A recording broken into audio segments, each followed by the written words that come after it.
Party. पश्चिम बंगाल में जैसे जैसे विधानसभा चुनाव करीब आ रहे हैं, टीएमसी की बौखलाहट बढ़ चुकी है।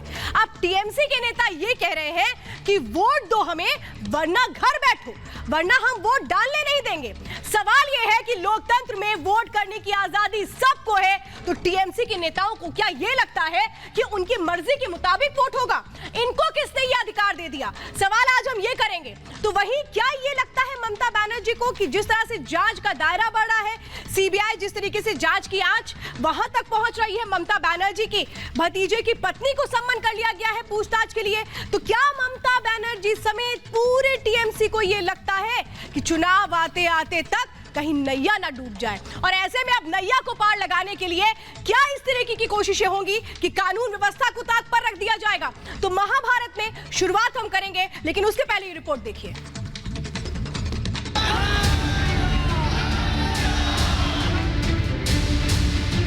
हार का डर सताए, दीदी के नेता धमकी पर उतर आए।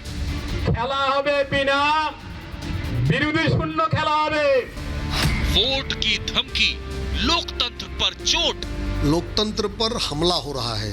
ममता बनर्जी ने हार स्वीकार कर ली है। बंगाल में जनता को डराएंगे, सत्ता पाएंगे। কিন্তু যারা ভোটটা আমাদের দেবে তারা বুঝি যাবে, যারা ভোট দেবে না পাওয়া বাড়ি বসে শুয়ে পড়ে থাকুক, কি করবে? সেখানে বুঝিকে লাভ আছে?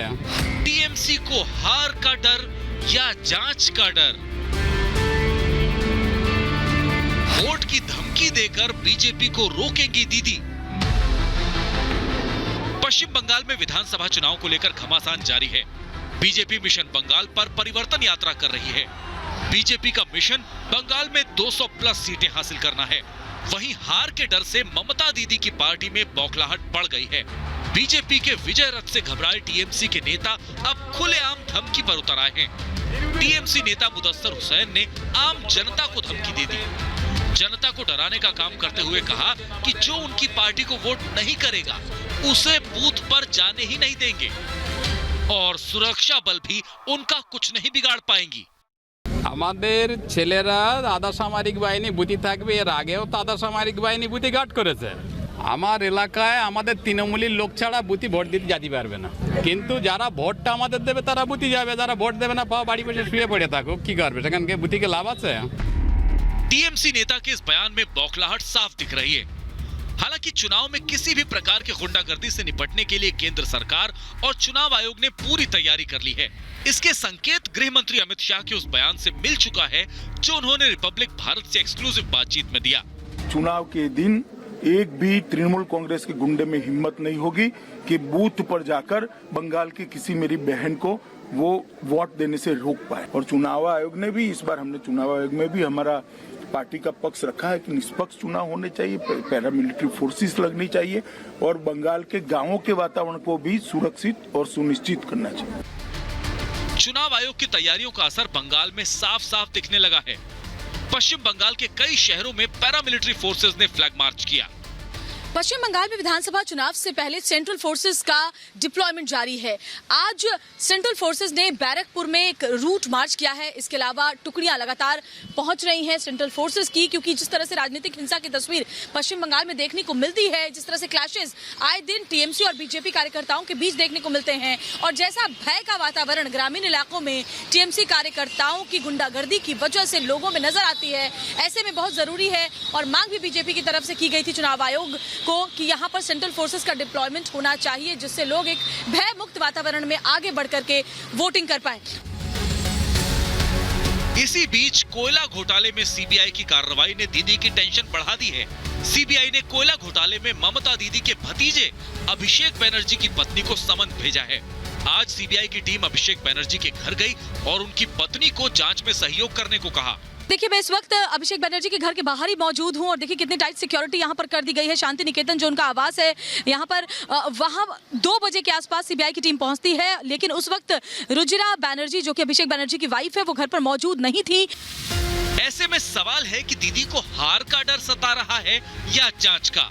सवाल ये भी, क्या आम जनता को धमकी देकर या डराकर टीएमसी बीजेपी के विजय रथ को रोक पाएगी? सबसे बड़ा सवाल है कि इस तरह वोट न देने की धमकी क्या लोकतंत्र पर चोट नहीं है? Bureau report, Republic Bharat.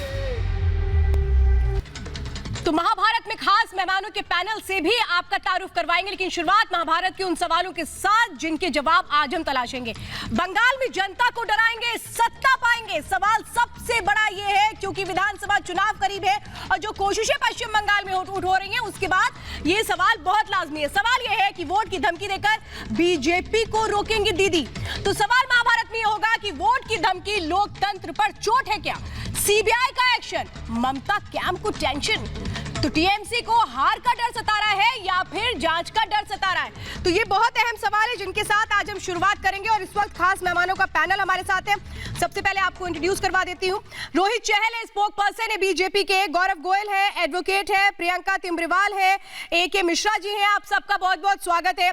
साथ में हमारे साथ टीएमसी से रिज्जू दत्ता है, दानिश कुरैशी है, नीरज राय है और संजय सरकार है। आप सबका बहुत बहुत स्वागत है। और मेरे साथ मेरी सहयोगी श्वेता श्रीवास्तव भी लगातार मौजूद है, जो पल पल ग्राउंड रिपोर्टिंग के जरिए आप तक हर हकीकत पहुंचा रही हैं। श्वेता, मैं आपका भी रुख करूंगी, लेकिन जरा मैं शुरुआत करती हूं रिज्जू दत्ता जी आपसे और रोहित चहल जी। रिज्जू दत्ता जी, इतना डर लग गया? कैसे ये कहा जा सकता है कि वोट हमको ही दो वरना अपने घर में बैठो? सही है ये? देखिए मैडम, पहले तो नमस्कार। बात यह है कि लोकतंत्र बंगाल में है और बंगाल की जनता को किसी से भी डर नहीं है। अरे लोकतंत्र है कब? आप इस बात को गारंटी के साथ कहेंगे? डिबेट की शुरुआत थोड़ी आपने गलत कर दी है। मुझे बताइए, इस बात को गारंटी के साथ कहेंगे कि लोकतंत्र है? लोकतंत्र है, इस बात को आप गारंटी के साथ कहेंगे? मुदस्सर हुसैन ने जो बयान दिया है वो सही है या गलत है? मुझे सबसे पहले ये बताइए, कंडेम करते हैं कि नहीं? क्योंकि देखिए टीएमसी की ओर से आप बैठे हैं, सरकार की ओर से आप बैठे हैं, तो शुरुआत अगर आप कंडेम करने के साथ करते हैं तो मुझे बताइए। देखिए, पहला तो ये जो मुदस्सर हुसैन का बयान है, हम लोग टीएमसी के तरफ से कभी भी ऐसे बयानों का ना सपोर्ट करते हैं ना सपोर्ट करेंगे। पार्टी से निकालेंगे कि नहीं? पार्टी से निकालेंगे कि नहीं? आप कह रहे हैं हम सपोर्ट नहीं करते ऐसे नेताओं के बयानों का, टीएमसी सपोर्ट नहीं करती, तो यानी कि हम माने मुदस्सर हुसैन को पार्टी से निकाल देंगे? पार्टी से निकाल देंगे मुदस्सर हुसैन को? क्या मैडम, आप जवाब तो पूरा सुन लीजिए। सर मैं इसे पूछ रही हूँ, आपके लिए आसान कर रही हूँ, आपके लिए ही रहा आसान कर। देखिए, बता दीजिए। नहीं, मेरा बात खत्म कर दूं और फिर सवाल कीजिए ना। यानी देखिए, बात ये है ना कि आपने मान लिया गलत बोला, आप ये मान रहे हैं कि टीएमसी के नेता ऐसा नहीं बोल सकते, ये तो सही है ना? आप मान रहे हैं ना कि गलत बोला है मुदस्सर हुसैन ने, पार्टी का नाम बदनाम किया है, मान रहे हैं ना? इजाजत किसने दी है इस तरीके की भाषा बोलने की?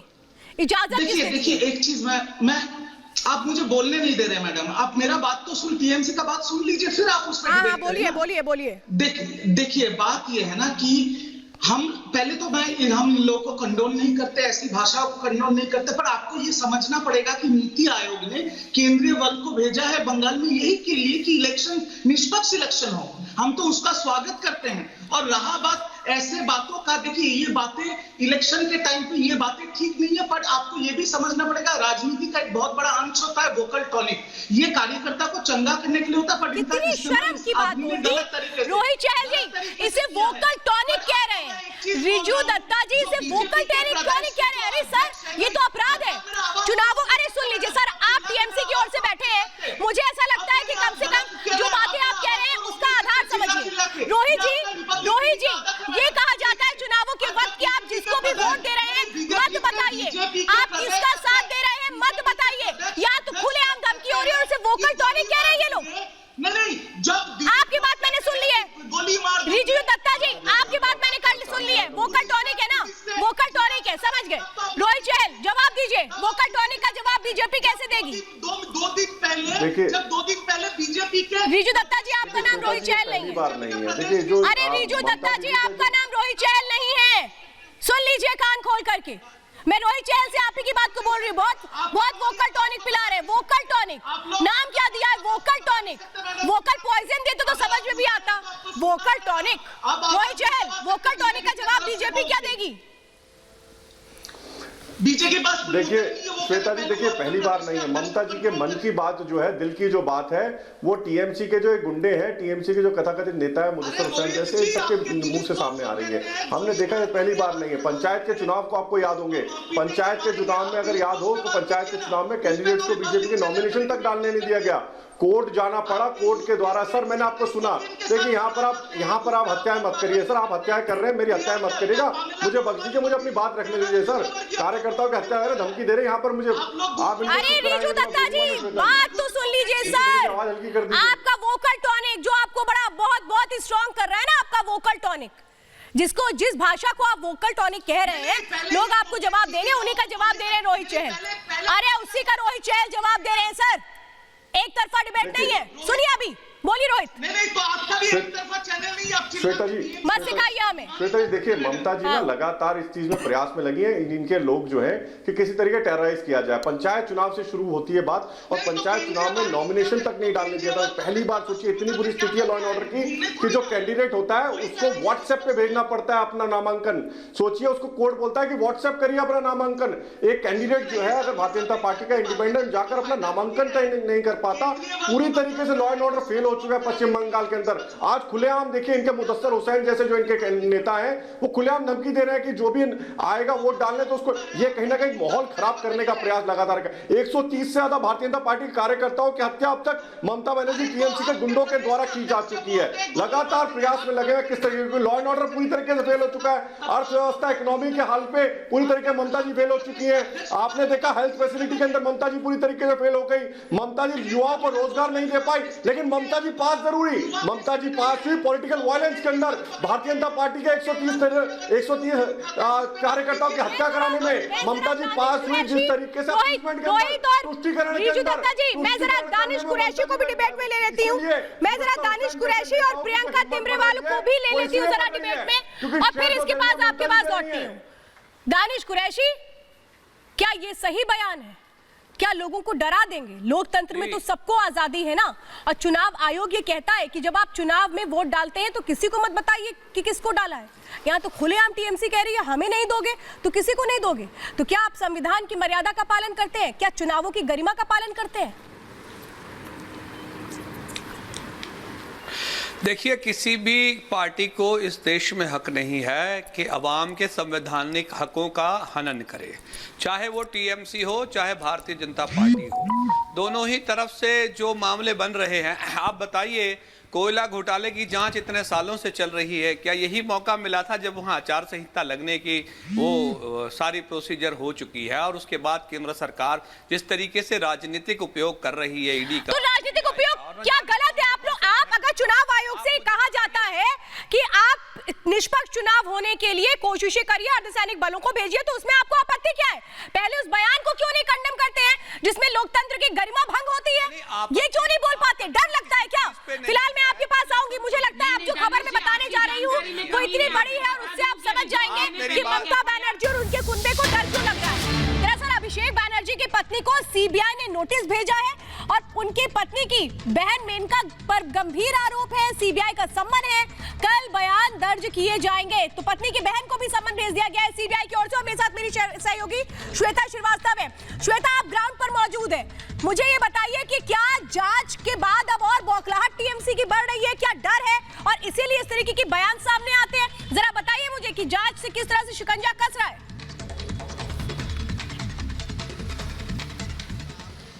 बिल्कुल श्वेता, देखिए आज का दिन टीएमसी के लिए मुश्किलें बड़ी लेकर आया है। जब 2 बजे अचानक, देखिए जहां पर मैं मौजूद हूं वो तस्वीर आपको दिखाती हूं, ये घर है अभिषेक बनर्जी का जो ममता बनर्जी के भतीजे हैं। दोपहर 2 बजे सीबीआई की टीम यहां पर पहुंचती है। उस वक्त उनकी पत्नी रुजिरा को नोटिस देने के लिए, लेकिन रुजिरा उस वक्त घर में मौजूद नहीं थी, जिसके बाद उनकी बहन जो यहाँ पर थी उनको फोन नंबर्स दे करके और जल्द से जल्द कॉन्टैक्ट करने का बोल करके सीबीआई की टीम यहाँ से लौटी है। आज 3 बजे ही उन्हें स्टेटमेंट के लिए पेश होने के लिए कहा गया था, लेकिन वो नहीं पहुंची। पहुंची आज क्योंकि वो घर पे मौजूद नहीं थी। उसके बाद सीबीआई की टीम यहां से वापस लौट जाती है। अब देखना होगा कि अगला मूव सीबीआई का क्या होगा। कोल स्कैम का ये पूरा का पूरा मामला है जिसमें पहले भी टीएमसी के कई नेताओं पर आरोप लग चुके हैं। और उसके बाद जो बड़ी खबर अभी आ रही है वो ये कि जो रुजिरा की बहन है मेनका गंभीर, उनको भी सीबीआई की तरफ से नोटिस दे दिया गया है और कल उनको स्टेटमेंट अपना रिकॉर्ड कराने के लिए कहा गया है। मेनका गंभीर यहाँ से थोड़ी दूर पे रहती है, साउथ कोलकाता में वो रहती है। तो ऐसी खबर है कि कल आप श्वेता ये बता रही हैं कि किस तरीके से ये एक तरह से जो जाल है वो समझ में आता है कि सीबीआई का है और इसीलिए डर है, क्योंकि घर पर नहीं मौजूद थी उनकी पत्नी और इसीलिए बहन को ही नोटिस दिया गया है। जरा एक बार ये क्लियर करिए श्वेता जी, अपना सवाल दोहराएं श्वेता। मुझे ये बताइए नोटिस किसको किसको, अभिषेक बैनर्जी की पत्नी और उनकी बहन को? जी हाँ, पहले अभिषेक बैनर्जी की पत्नी को 2 बजे नोटिस दिया गया था श्वेता, पूछताछ के लिए 3 बजे के लिए बुलाया गया था उनको सीबीआई दफ्तर जो यहाँ पर है, लेकिन वो मौजूद नहीं थी, वो प्रेजेंट नहीं हो पाई। और अभी खबर ये आ रही है कि उनकी बहन की भी संलिप्तता, उनसे भी स्टेटमेंट रिकॉर्ड करने के लिए उनको नोटिस जारी किया गया है और कल उनका जो स्टेटमेंट है वो रिकॉर्ड करने के लिए उनके आवास पर जो साउथ कोलकाता में है वहां सीबीआई की टीम पहुंच सकती है। तो दोनों को ही नोटिस जारी हुआ, अभिषेक बैनर्जी की पत्नी और अभिषेक बैनर्जी की सिस्टर इन लॉ मेनका गंभीर, इन दोनों को कोल स्कैम यानी सेम मामले में अपना बयान दर्ज करवाने के लिए नोटिस जारी किया गया है सीबीआई की तरफ से। श्वेता बिल्कुल श्वेता, आप हमारे साथ बने रहिए और संजय सरकार मेरे साथ है इस खास डिबेट में। संजय सरकार जी मेरी सहयोगी ग्राउंड पर मौजूद है, वो ग्राउंड रिपोर्टिंग कर रही हैं, दिल्ली से गई और देखिए पल पल वो अपडेट कर रही हैं। अभी बता रही है वो कि कैसे अभिषेक बैनर्जी की पत्नी को तो नोटिस गया ही है, उनकी बहन यानी कि अभिषेक बैनर्जी की पत्नी की जो बहन है उनकी भी संलिप्तता है। क्या डर है क्या इसीलिए और ऐसी बौखलाहट निकलती है, ऐसे बयान सामने आते हैं? जांच के बाद आप लोग को और डर लग रहा है क्या? देखिए, मैं एक चीज बोलना चाहता श्वेता जी आपसे, जब ये राजनीति की हिंसा है, जब राजनीतिक तरफ से मेरे से मुकाबला नहीं कर पाता है तब इनको सीबीआई ईडी आ जाता है। सुप्रीम कोर्ट ने क्या बोला है सीबीआई को, ये मालिक को तोता है। तो अब नरेंद्र मोदी जी सीबीआई को क्या बोला था, सीबीआई का फुल फॉर्म कांग्रेस। अच्छा, एक बात बताइए ना आप, ये बताइए 2019 में जो आपकी बहू रानी है, ममता जी की जो बहू है, वो किस चीज में पकड़ी जा रही थी एयरपोर्ट पे?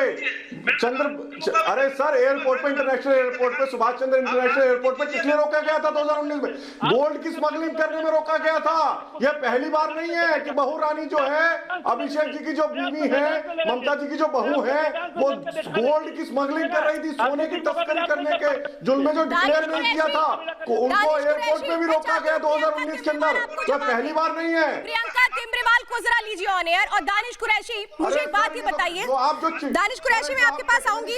संजय सरकार, आप जो ये कह रहे हैं तो जांच नहीं होनी चाहिए।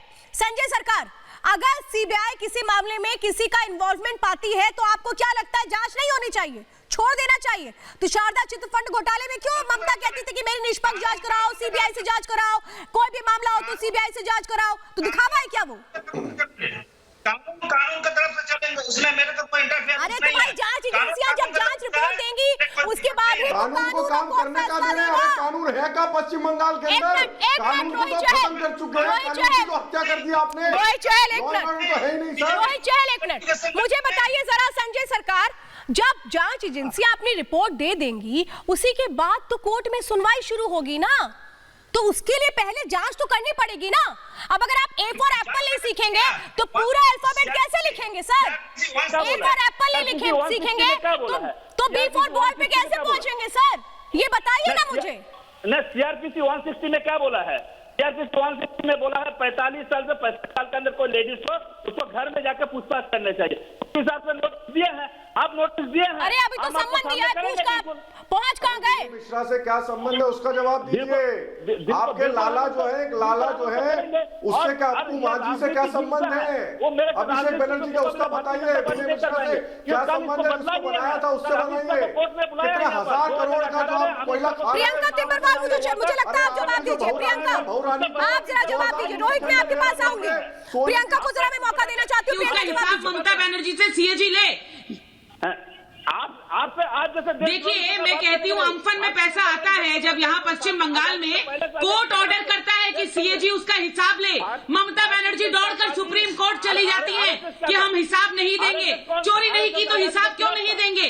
तो वैसे ही अगर बहू रानी ने कुछ नहीं किया तो डर किस बात का? सोने के साथ पकड़ी गई थी एयरपोर्ट पर।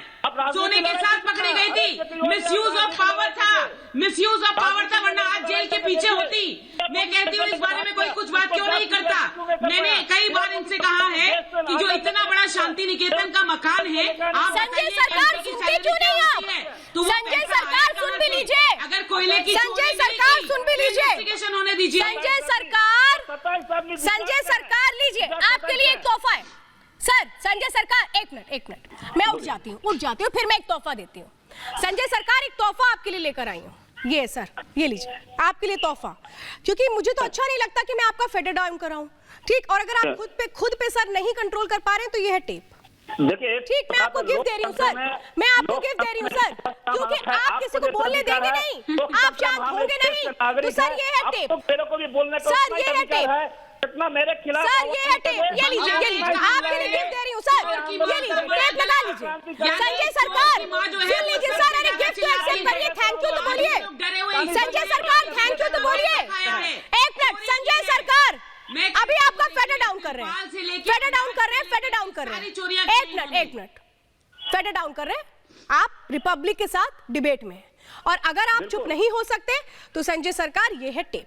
अब आप पहले थैंक यू बोलिए, फिर मैं इस डिबेट को आगे बढ़ा लेती हूँ, ठीक है? मैं थैंक यू बोलेंगे, बोलिए थैंक यू बोलिए सर, थैंक यू बोलिए। आपको मैं गिफ्ट दे रही हूँ, आप तो कभी गिफ्ट देते नहीं, आप लोग तो बस ये बोलते हैं कि नहीं हम शांत नहीं बैठेंगे, हम शांत नहीं बैठेंगे। आप सुनिए सर, आप शांत तो नहीं होंगे, मत शांत होइए जरा, मैं डिबेट को तो आगे बढ़ाऊंगी। नीरज राय जी बोलने का अधिकार है, बिल्कुल है। अरे इतना अच्छा गिफ्ट दिया है सर, थोड़ी देर मुंह पर लगा लीजिए, अपने आप राहत मिल जाएगी, अपने आप आपकी जो दिल की धड़कनें बढ़ी हुई है ना ये कम हो जाएंगी। मुझे नीरज राय जी मुझे जरा जवाब दीजिए, नीरज राय जी मुझे जरा जवाब दीजिए। जांच पहुंची दरवाजे तक तो डर गए और इसके बाद कहने लगे कि नहीं ये तो षड्यंत्र है। अरे जांच का काम, जांच एजेंसियों का काम है, वो जांच करेंगी, किस बात का डर है? हो जाने दीजिए जांच, दूध का दूध पानी का पानी। बिल्कुल श्वेता, बिल्कुल नहीं बिल्कुल हाँ सुन लीजिए, बिल्कुल जांच होनी चाहिए श्वेता, जांच से कोई पीछे नहीं भाग रहा है, लेकिन जांच का एक जो होता है ना तरीका होता है, ये जांच करें, लेकिन आखिरकार मुद्दा से भटक गई भाजपा। जब याद आता है प्रदेश में चुनाव होते हैं तो इनको जांच होता है, जांच करें भाई, जांच में कोई आपत्ति नहीं है, लेकिन जांच में जनता का पैसा चुरा करके बैठे हैं, पहले मोदी को सिखाएंगे हम, चुरा के बैठे हैं, जो आपके बैठे हैं बूथ मंत्री ना अमित शाह, उनको सिखाएंगे, तिरपाल चुरा करके बैठे हैं, तो आप सिखाएंगे सीबीआई को कि जांच कैसे होती है? पहले जवाब दीजिए, कोर्ट ने आपको ऑर्डर किया था, कोर्ट ने ऑर्डर किया था कि सीएजी जो है वो हिसाब लेगी, क्यों भागी ममता बनर्जी सुप्रीम कोर्ट? किस बात का डर था? जब जनता का पैसा चुराया नहीं तो हिसाब देने में डर कैसा? ओहो अरे भैया, जिस सीएजी की आप बात कर रही हैं उस सीएजी पे सुन लीजिए, 2014 से पहले जो सीएजी ने रिपोर्ट भेजा था, आपके जो बॉस बैठे हैं कितने भ्रष्टाचारियों को जेल भेजे, कितने 2G स्पेक्ट्रम वालों को भेजे, कितने कोल वालों को भेजे सुप्रीम कोर्ट। अरे मत करिए, अरे सत्य सुनिए प्रियंका जी, प्रियंका टिम्बरवार जी, सत्य सुनिए। ये जो है आपके बूथ मंत्री बैठे, अरे बेशरम तो आप लोग हो यार, बेशरम आप लोग हो, देश का गृहमंत्री बूथ मंत्री बनाए। गौरव गोयल को ले लीजिए जरा स्क्रीन पर, प्रियंका मैं आ रही हूँ आपके पास, गौरव गोयल को जरा स्क्रीन पे ले लीजिए, ताकत आप लोगों में। गौरव गोयल को स्क्रीन पे लीजिए और रिजू दत्ता को स्क्रीन पे लीजिए। रिजू दत्ता, मुझे ऐसा लगता है कि आपको नीरज राय जो आपके साथी बैठे हैं ना, इनकी बात पर ऑब्जेक्शन करना चाहिए। वो ये कह रहे हैं कि अगर नहीं सीखोगे तो हम सिखा देंगे। अरे क्यों सिखाने पे तुले हुए हैं भाई आप लोग? जनता को उसके फैसले पर छोड़ दीजिए ना। बोलते हैं कि नहीं सीखोगे तो वोट हमें नहीं दोगे तो फिर हम घर से निकलने नहीं देंगे, हम पोलिंग बूथ तक जाने नहीं देंगे। क्यों ये सब है भाई, क्यों कर रहे हैं ये सब? पहले मैं आपका सीबीआई वाला प्रश्न का जवाब दे दूं कि ये वाला? पहले इसका दे दीजिए, मैंने आपसे भी सवाल तो यही पूछा है सर। बोलिए। तो मैं एक चीज आपको बताता हूं कि देखिए, नीति आयोग ने केंद्रीय बल को इलेक्शन जब डिक्लेयर भी नहीं हुआ तब बंगाल में क्यों भेजा है कि निष्पक्ष इलेक्शन हो। हम भी वही चाहते हैं, यहाँ के लोग तो वैसे ही हमें प्यार मोहब्बत से वोट देने वाले, हमको क्या डर है। पर बात यहाँ पर यह है कि आपको एक चीज समझना पड़ेगा मैडम, कि क्रोनोलॉजी को समझिए क्रोनोलॉजी। अमित शाह जी को स्पेशल एक को एमएलए एमपी कोर्ट से 22 तारीख को हाजिरा का नोटिस आया। आपके बीजेपी के यूथ के सेक्रेटरी 100 ग्राम कोकेन से पकड़े गए और उन्होंने कैलाश विजयवर्गीय का नाम लिया। और आज अभिषेक बैनर्जी की बीवी को सीबीआई का नोटिस चला गया। तो ये सब चीज भी बंगाल की जनता देख रही है ना मैडम। बंगाल की जनता को सब समझ में आ रहा है। अब कुछ लोग थोड़ा प्यार मोहब्बत में थोड़ा दिल से कुछ विवादित बयान दे देते तो बीजेपी के भी जो प्रदेश अध्यक्ष हैं उन्होंने भी तो गौरव जी दिल से दिया बयान है। गौरव जी जरा बताइए मुझे, दिल से दिए बयान का दिमाग से जवाब क्या होना चाहिए? जी मैं इनको ये कहना, दिल से दिए जवाब का दिमाग से जवाब क्या होना चाहिए? गौरव दे दीजिए जरा जवाब। पेट्रोल भर रहे हैं उस पे। हाँ रिजू जी आप की बात का जवाब। मैं इन्हें कहना चाहूंगा, जवाब तो इनको जरूर मिलेगा, लेकिन एक बात कहना चाहूंगा कि आज ये लॉ एंड ऑर्डर की बात करते हैं। 2020 के अंदर जब इम्फाम साइक्लोन आया, पश्चिम बंगाल में आया, तो हाई कोर्ट ने वहां पे डिस्ट्रीब्यूशन हुआ, तो हाई कोर्ट में केस गया और आरोपी ने कहा कि इस सरकार ने, टीएमसी की सरकार ने भ्रष्टाचार किया है। तो हाई कोर्ट के जजों ने कहा कि इसकी इंक्वायरी हम कैग से कराएंगे। टीएमसी ने इसका विरोध किया कि हम कैग से इंक्वायरी नहीं कराना चाहते हैं क्योंकि यह भ्रष्टाचारी सरकार है। और दूसरी बात मैं इन्हें बताना चाहूंगा, जब भारतीय जनता पार्टी के कार्यकर्ता वुलन राय को मारा गया, पुलिस ने गोलियों से मारा, 14 गोलियां मारी, तो वहां की ममता बनर्जी ने यह बयान दिया कि ये हमने नहीं, ये भारतीय जनता पार्टी के कार्यकर्ताओं ने मारा है। और जब उसकी पोस्टमार्टम रिपोर्ट आई तो 14 गोलियां शॉट गन इंजरी पाई गई। ये पहली स्वतंत्र भारत के बाद की सरकार है जो न सिर्फ भ्रष्टाचारी है बल्कि हिंसा करती है अपने ही नागरिकों को। वो भारतीय जनता पार्टी के कार्यकर्ता जरूर होंगे, लेकिन 130 कार्यकर्ताओं को जो मारा है वो उससे पहले पश्चिम बंगाल के नागरिक है। ये कातिलों की सरकार है। आपने आप पहले बताइए ना कि सीएजी के मुर्मू साहब कौन है? अगर आप इतना ही साफ मोदी जी के साथ मुर्मू का क्या रिश्ता है? राफेल घोटाला को कैसे छुपाया गया? जवाब दीजिए। दर्शक देख रही है, दर्शक जानना चाह रही है। आप उसकी रातों रात जम्मू कश्मीर से आपने उनको सीएजी क्यों बना दिया गया? आपको पता है कि आपने कोल माइनर स्कैम किया ताकि राफेल का घोटाला छुपा सके। कि आपकी पूरी सरकार भ्रष्टाचारी है। गौरव में आ रही हूँ यहाँ पर। दरअसल रिजू दत्ता ये कह रहे हैं कि आप लोगों ने इसी वक्त ये समय क्यों चुना? देखिए टीएमसी ये कह रही है बीजेपी से, रोहित, कि आप लोग हमेशा चुनावों के पहले ही ये क्यों करते हैं? और इस प्रदेश में नहीं, हर आप ही का सवाल कर रही हूँ मैं, रिजू दत्ता जी आप ही का सवाल कर रही हूँ। देखिए मुझे लगता है रिजू दत्ता जी ने एक बात तो मानी अपने आप। देखिए रिजू दत्ता ने माना कि भैया हमारे यहाँ लॉ एंड ऑर्डर नाम की चीज नहीं है। इन्होंने कहा नीति आयोग ने आप सेंट्रल फोर्सेस भेजिए, आप चुनाव निष्पक्ष होगा। ये खुद मान रहे हैं कि इन्होंने हत्या कर दी है लॉ एंड ऑर्डर नाम की चीज नहीं है। भारतीय जनता पार्टी के कार्यकर्ताओं की 130 कार्यकर्ताओं की हत्या की, लोगों को व्हाट्सएप पे नॉमिनेशन भरना पड़ रहा है, तो उन्होंने खुद मान लिया। दूसरी बात, भ्रष्टाचार की जो जनक है, जो रानी है, वो है रानी तृणमूल कांग्रेस की, जो हमारी ममता दीदी, वो है उनका भतीजा, भाई भतीजा। देखिए भाई भतीजा तो बहू भी आ गई है। बहू रानी जो थी, कोयला भी खाया बहू रानी ने और सोना भी खाया, चमकता सोना खाया। देखिए सोना कहां से निकलता है, सोना कहां से निकलता है, जानते हैं हीरा कहां से निकलता है? कोयले से। अब वो जो सोना पकड़ा गया 2019 में एयरपोर्ट पे, बहू रानी सोने की स्मगलिंग कर रही थी। तो बहू रानी जो है, बहू रानी को सोना भी पसंद है और इनके जो हमारे बहू रानी के जो हस्बैंड है उनको कोयला भी पसंद है। कोयला भी खा गए और सोना भी खा गए। अरे सर कुछ तो छोड़ दीजिए, आप कट मनी भी कर रहे हैं, जनता का पैसा खा रहे हैं। आप वहाँ पे आयुष्मान भारत योजना लागू नहीं होने दे रहे, वहाँ पे जो लोग हैं उनको मरने दे रहे हैं। कोरोना के समय रोहित और मैं रिजू दत्ता जी आप दोनों से मेरी एक रिक्वेस्ट है। भ्रष्टाचार की जो रानी बनी बैठी है यहाँ मेरी रिजू दत्ता जी और रोहित एक मिनट आप भी शांत हो जाइए।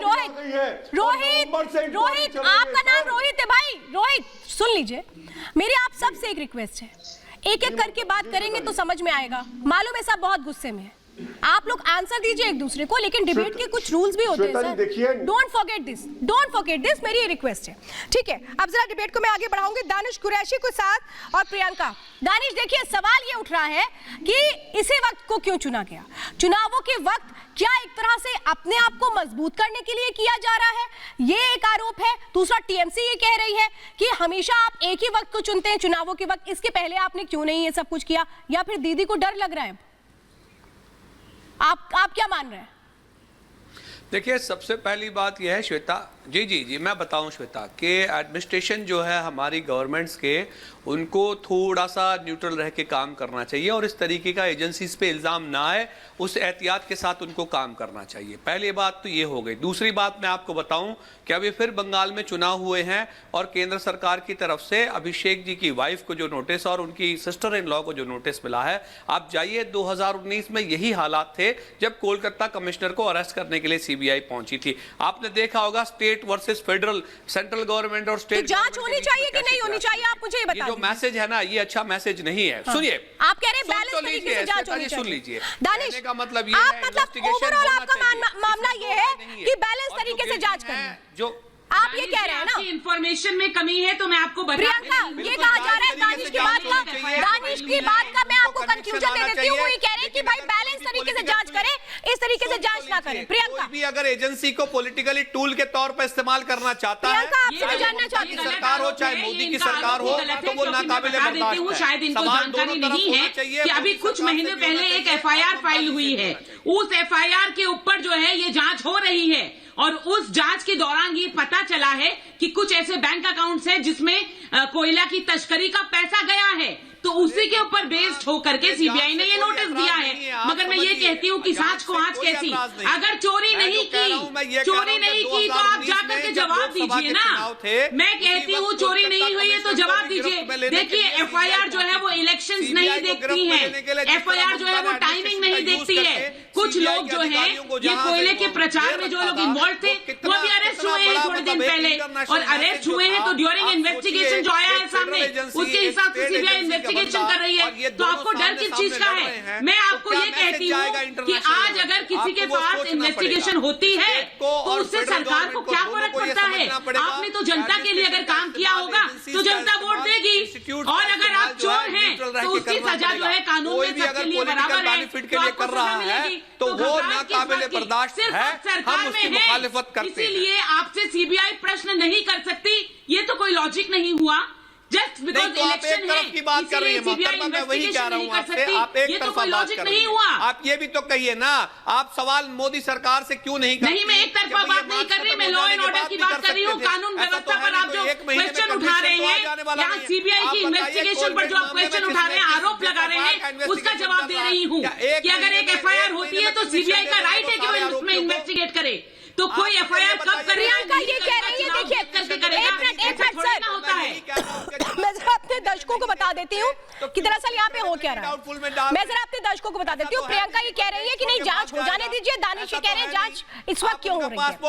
दानिश आप यही तो कह रहे हैं, प्रियंका आप यही तो कह रही है ना। तो जरा आप ही लोगों की बात को लेकर के मैं डिबेट को आगे बढ़ा लेती हूँ। नीरज राय की इलेक्शन से क्या, गौरव गोयल, अगर नीरज राय और गौरव गोयल, तो हम कहेंगे नीरज राय और गौरव गोयल, नीरज राय आपसे मैं पूछ रही हूँ, एके मिश्रा भी अगर मेरे साथ इस वक्त जुड़ गए हैं तो मैं जरा उनको ले लेती हूँ, पहले उनसे बात कर लेती हूँ, बहुत देर से वो मेरे साथ है। एके मिश्रा जी, यहाँ पर ये कहा जा रहा है कि चुनावों के वक्त ही जांच की क्यों याद आती है?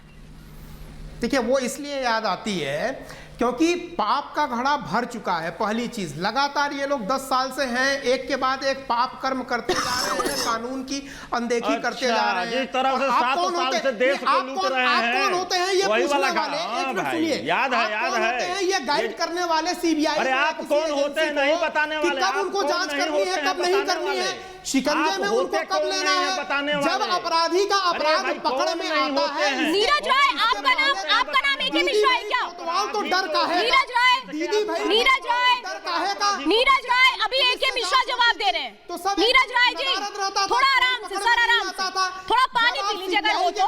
नीरज राय जैसे ही बोलेंगे इसके बाद आप पॉइंट नोट कर लीजिए, फिर जवाब दे दीजिए आराम से। आप पहले पॉइंट नोट कर लीजिए। नीरज राय जी जो AK मिश्रा जी कह रहे हैं फिर बोलिएगा, एक बीच में मत बोलिए, बात नहीं समझ में आती है ना मुझे ना दर्शकों को। अभी बोलिए AK मिश्रा। अभी तक जांच जो होती थी वो कोलकाता पुलिस करती थी। दीदी भाई कोतवाल तो डर काहे का, जिस तरीके से स्टेटमेंट आ रहे हैं कि हम वोट नहीं देने देंगे, वर्दी वाला गुंडा तो हम लोगों ने नॉवेल सुना था, यहाँ सरकार ही पूरे गुंडेगर्दी पे, पूरा सरकारी तंत्र, सरकार के नेता गुंडा बन गए हैं। वो बोल रहे हैं हम वोट नहीं देने देंगे। सीबीआई आपके ऊपर निगाह रख रही थी जब आप उनके रडार पे आए हो, पुलिस आपकी जांच करती थी, पुलिस क्यों नहीं कर पाई इतने दिनों तक? आप मुझे बताइए, कोलकाता की पुलिस, कोलकाता की अपनी गवर्नमेंट की क्राइम ब्रांच आज तक क्यों नहीं इन सारे क्वेश्चंस को उठा पाई है? नीरज राय जी बताइए, बोलिए जांच पहले क्यों नहीं की गई, ये कहा जा रहा है, बोलिए। अब सुनिए मिश्रा जी, अब मिश्रा जी सुनिए। हाँ बात, अरे मिश्रा जी बता रहा हूं, सुन लीजिए, आपके हर सवाल का जवाब दे रहा हूं। हाँ, जितना अभिषेक बनर्जी जी या पार्टी परेशान नहीं है, उससे ज्यादा अब परेशान तो आप दिख रहे हैं और प्रियंका टिम्बरवार जी दिख रही है।